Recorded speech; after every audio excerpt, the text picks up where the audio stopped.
Bapa, Putra, dan Roh Kudus. Amin. Allah yang penuh kasih, damai yang diberikan oleh Putramu membuat kami tenang, tidak gelisah, dan selalu berharap hanya padamu. Bantu kami ya Tuhan untuk semakin terbuka dan mengizinkan diri kami sendiri untuk dihadiri, untuk supaya Tuhan bekerja dalam diri kami. Terpujilah namamu kini dan sepanjang segala masa. Amin. Para saudara, salve, shalom, assalamualaikum adalah ungkapan damai yang disampaikan kepada orang lain supaya kita bisa berelasi, berkontak, berkomunikasi, berbicara, bernegosiasi. Tidak ada permusuhan, tidak ada kebencian, tidak ada ketakutan dan kecemasan orang, dan itu kebutuhan dasar setiap orang. Damai dalam keluarga, dalam komunitas, dalam gereja, tak ada kebencian, tak ada kemarahan, tak ada kekecewaan. Tapi semua itu saudaraku terkasih, kebutuhan kita sebagai kelompok, keluarga, lingkungan, gereja, masyarakat, di sekolah, dimanapun. Kita membutuhkan suasana seperti itu. Dan itu merupakan suatu kebutuhan dasar dari setiap orang. Tapi saya kira hal tersebut, yang eksternal tersebut, tidak mungkin tidak kalau tidak berasal dari dalam. Ya, ketika hati kita gelisah, cemas, sedih, susah, itu juga akan mengakibatkan relasi kita dengan orang lain menjadi terhambat. Ya.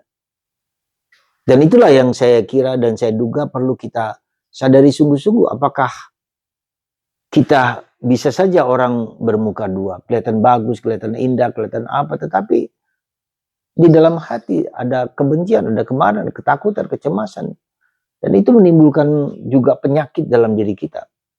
Ya, orang bilang psikosomatis, penyakit kita pada umumnya berasal dari pengalaman perasaan ketidakbahagiaan, ketidakdamaian dalam diri kita.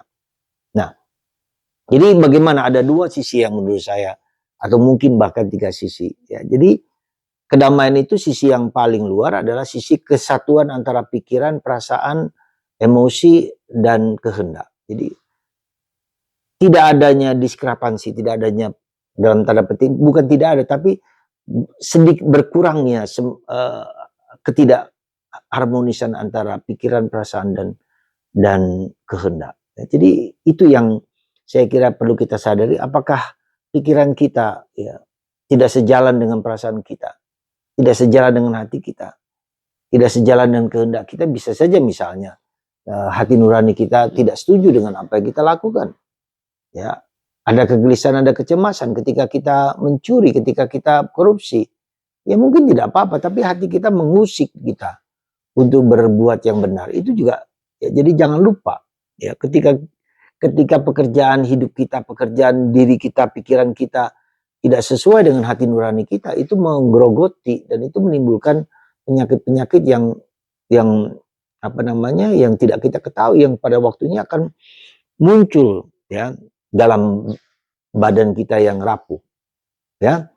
Jadi itu yang pertama. Yang kedua, secara ya kasat mata ya. Sekarang yang tidak kasat mata. Jadi adalah bagaimana kita memiliki rasa damai, rasa tentram karena Tuhan hadir dalam diri kita. Tuhan mengampuni kita, Tuhan memaafkan kita, Tuhan mengerti kita, Tuhan mencintai kita. Ketika orang dicintai dan mencintai satu sama lain, ada damai. Dia tidak menuntut, dia tidak memaksa, dia tidak menindas, dia tidak. Ada cinta. Dan cinta itu harus terjalin di antara kita manusia. Ya. Dan cinta itulah yang bersumber dari Allah mencintai, mengasihi aku apa adanya. Menerima aku apa adanya. Dan ini bukan yang gampang. Mengalami, menyadari bahwa Tuhan mencintai dan mengasihi kita. Maka saudaraku terkasih, ya, kita bersyukur sebagai orang Katolik. Dicintai, dikasihi, disayangi, diterima oleh Tuhan apa adanya. Tuhan tidak menuntut lebih daripada yang kita butuhkan. Maka mari saudaraku terkasih, sekali lagi kita mengizinkan hati kita untuk dicintai oleh Allah. Bukan pertama-tama kita mencintai Tuhan, tapi pertama-tama menerima cinta Tuhan kepada kita. Itu yang yang menjadi dasar fondamen dari iman kita. Ketika Tuhan mencintai kita, Tuhan bekerja dalam diri kita. Sekali lagi, Tuhan bekerja dalam diri kita. Tuhan melakukan sesuatu yang baik pada kita. Jadi tidak berarti kalau Tuhan hadir dalam diri kita, dia tidak bertindak atas diri, tidak. Justru dia bertindak, dia melindungi, dia menjaga, memelihara, melakukan sesuatu yang terbaik untuk saya manusia. Itu kata kerja Tuhan, itu kata kerja, bukan kata benda, bukan kata sifat. Kata sifat juga. Tapi kata kerja yang bekerja supaya saya berkelimpahan. Aku menghendaki supaya kamu berkelimpahan. Bukan kelimpahan harta saja, tapi kelimpahan keutamaan-keutamaan yang Tuhan berikan pada kita.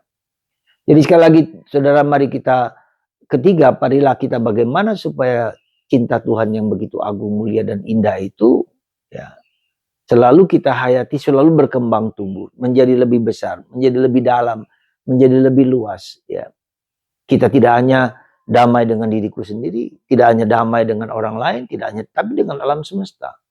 Dan kita rekonsiliasi dengan seluruh alam semesta. Dan itu terjadi pada masa Paskah ini. Yesus mengatakan damai sertamu. Ketika Maria Magdalena kepada para murid, shalom, shalve. Itu semua adalah kata-kata yang menunjukkan identitas sifat Allah yang demikian. Dan itu ingin ditularkan, dijadikan ada pada kita. Karena itu dia mau hadir dalam diri kita. Kehadiran Tuhan bukan kehadiran yang pasif. Kehadiran yang aktif. Semoga Tuhan selalu melimpahkan berkat dan rahmat kasih-Nya kepada kita semua. Dan damai selalu beserta kita, beserta Anda dan beserta semua. Tuhan memberkati Anda. Bapa, Putra, dan Roh Kudus. Amin.